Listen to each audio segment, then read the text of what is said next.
Sai Ram. Our Swami's name starts with the word Sathya, Satya Sai Baba, and Satya means truth. On innumerable occasions, Swami has exhorted and taught us Satyam Bruyat, speak the truth. Possibly the only exception is when Swami follows up by saying Priyam Bruyat, Na Bruyat Satyam Apriyam, meaning speak pleasantly, speak pleasingly, do not speak a truth which is unpleasant. So, what do we do when we come to a situation where we have to speak an unpleasant truth? Do we speak a pleasant lie instead? Well, it's not about a two-way choice between an unpleasant truth and a pleasant lie. There is a third option, which is to keep silent. Swami would often say, in silence, it is silence, meaning Swami's focus, Swami's gaze is upon us. We will be able to feel him within when we are silent. Here is an incident from my school days which taught me and convinced me beyond doubt that I should always speak the truth. It also taught me a lesson or two about the true meaning and significance of Nabruyat Satyam Apriyam, or do not speak an unpleasant truth.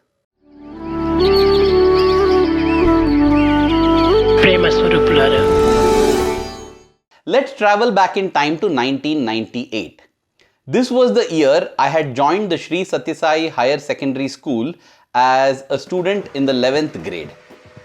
Now, the most important thing in the day is darshan.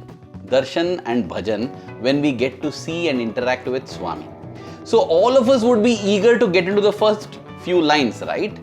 And therefore, in order to ensure some discipline and some semblance of sanity, a system had been designed.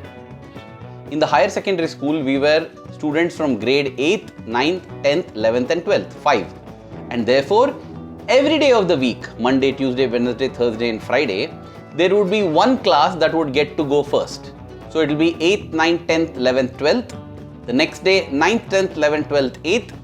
10th, 11th, 12th, 8th, 9th. That way, understand? And for the weekend, there was a separate system. Now, this was enough to ensure equality between classes. But what about within the class? For instance, in 11th grade, we had two sections, the science section and the commerce section. How do we decide whether science goes first or commerce goes first? And then even there, even if we decide, say, once science goes and once commerce goes, within that, there are 30 students. Who goes first? How do we decide all this? So, all this was decided by our own implicit system. What was the rule we had in place? After the last hour of classes in the day, all of us would rush back to the hostel.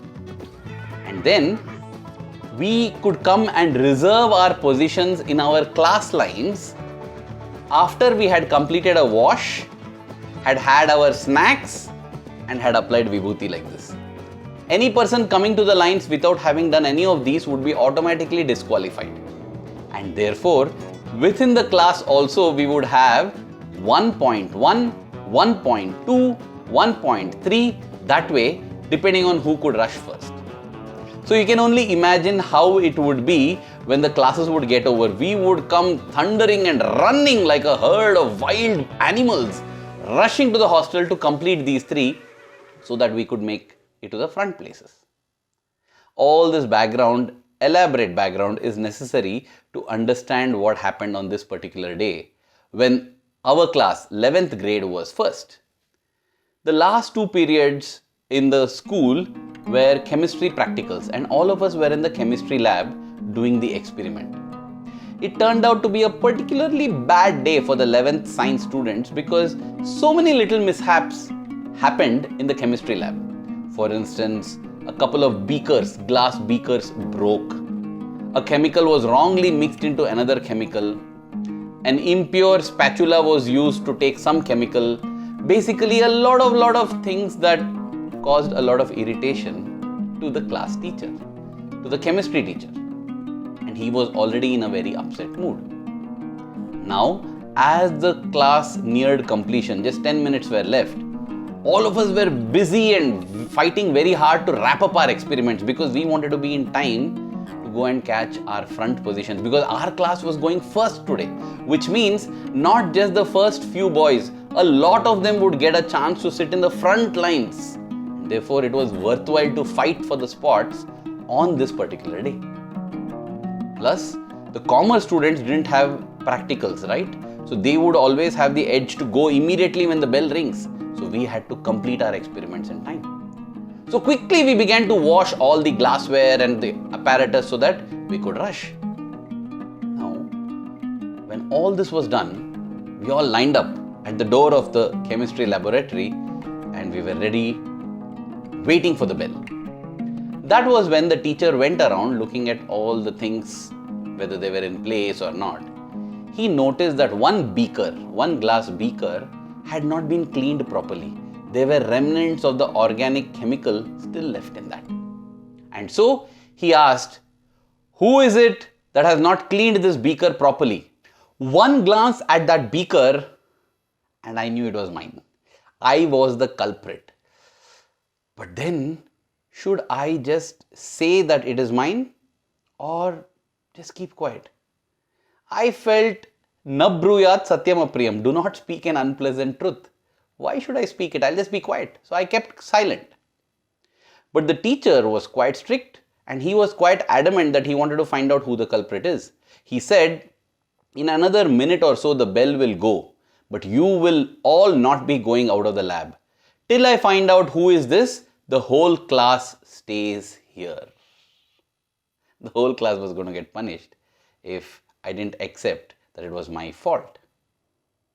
It was at this time that two voices popped up within me, in my head. "Shh, be quiet. I'm telling you, otherwise you're surely going to miss darshan. Hey, if you do not speak the truth, then the whole class is going to get punished." No. I am telling you, his patience will wear away. You just hold on, hold still. He'll not stop the whole class. He'll allow the class. It is not nearness to Swami that matters, but dearness. By telling the truth, you will be very dear to his heart. Tell me, hasn't Swami himself said, "Nabruyat Satyam Apriyam," do not speak an unpleasant truth? Now, why are you speaking this then? What convenient philosophy. Remember, Satyameva Jayate. Truth alone triumphs. What should I do? I decided to go with the voice that told truth alone triumphs.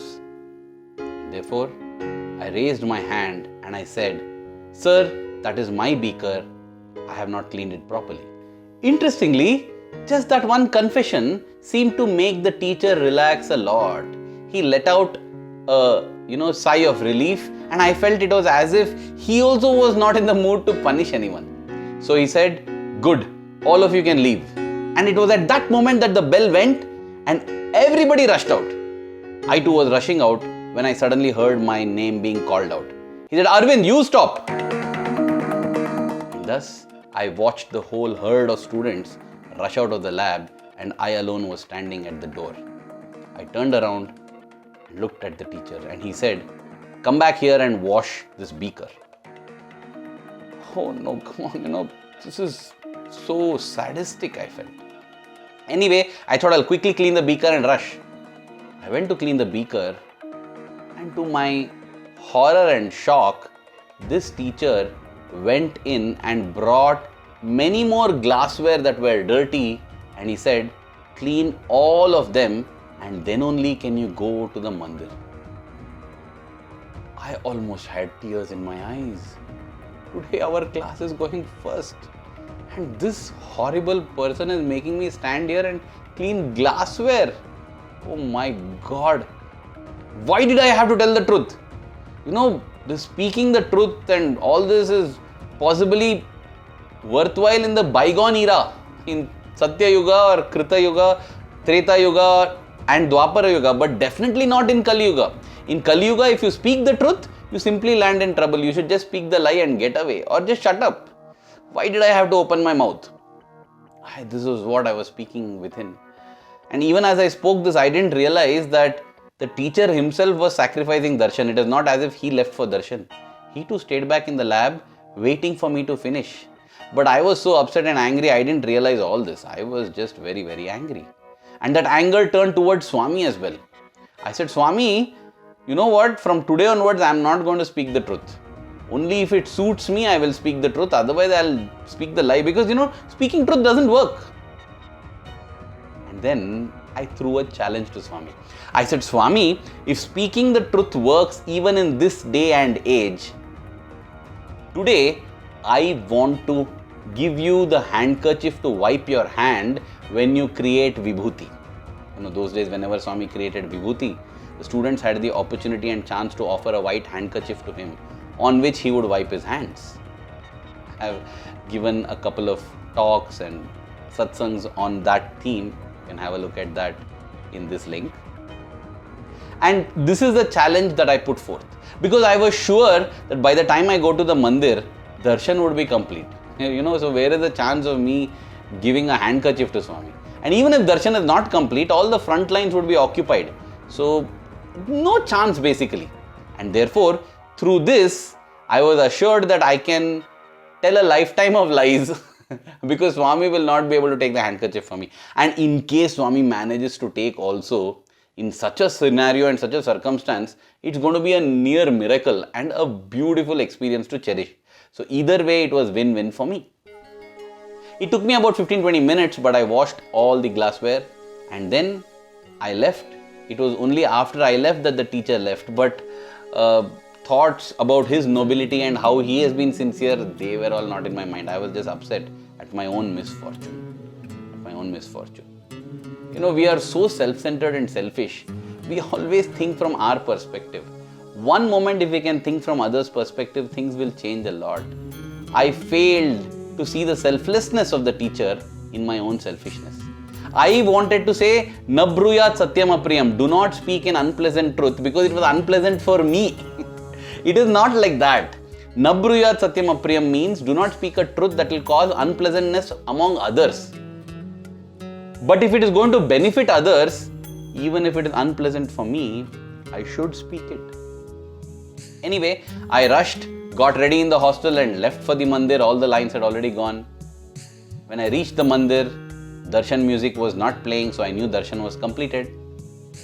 But to my surprise, when I went in, I got to know that darshan music was not playing because Swami had not yet come out for darshan.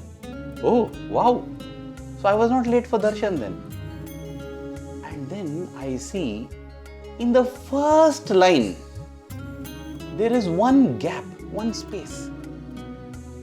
Somebody must have kept place for somebody, I thought.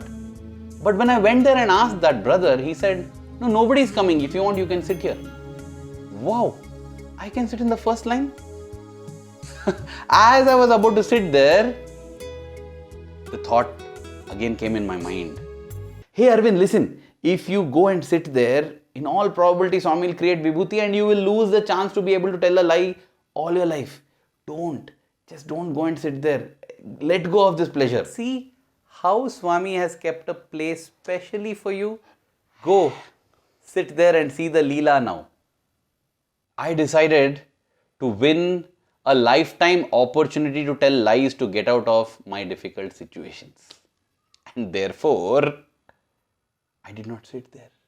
Can you believe it? I did not sit there. I went inside to the veranda and sat in the veranda, because in the veranda there were two students who were always walking behind and assisting Swami.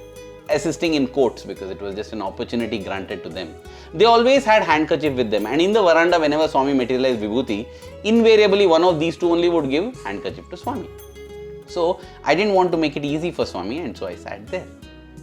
When Swami came and completed his darshan rounds, before going into the interview room, he came walking in the veranda. And in the veranda there, right in front of me, just possibly 1 meter away from me, he began to wave his hand and materialize vibhuti. And as I saw that, my instinct took over and I pulled out the white handkerchief in my pocket and got up. But then I realized, no, relax. Don't lose away. Don't skitter away this opportunity to have the ability to tell lies throughout your life. So I sat back. And sure enough, at a distance, I saw Brother Rameshwar Prushti and Brother Nitin Acharya getting ready with their handkerchiefs to offer to Swami. But then Swami told them to wait. And he looks at me in the eye, smiles and says, give me.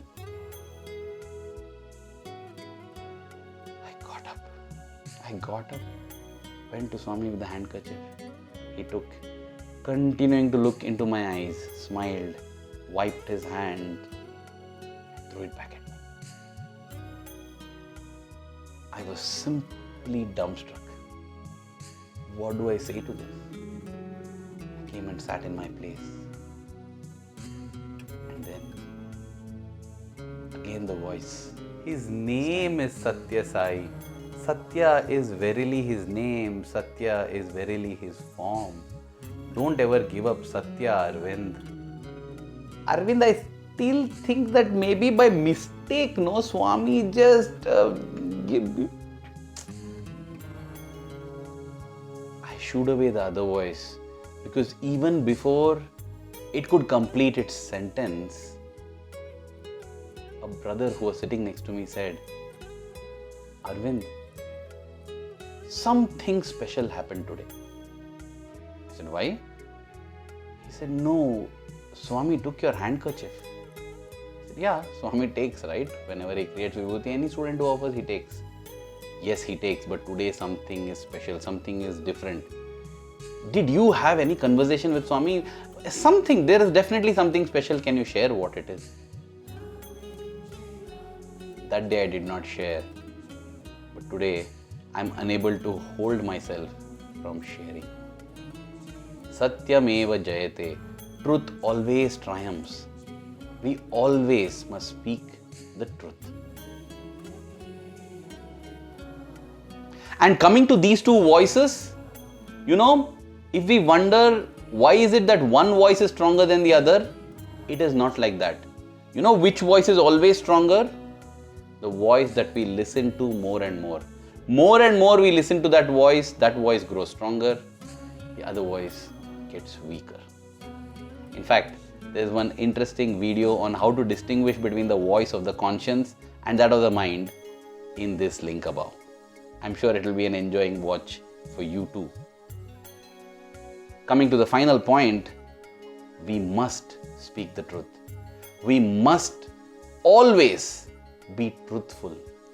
Then only can we call ourselves as followers, devotees, students, or lovers of Sathya Sai Baba. Dear Swami, may we always remember that your first name is Sathya. Thank you. Jai Sai Ram.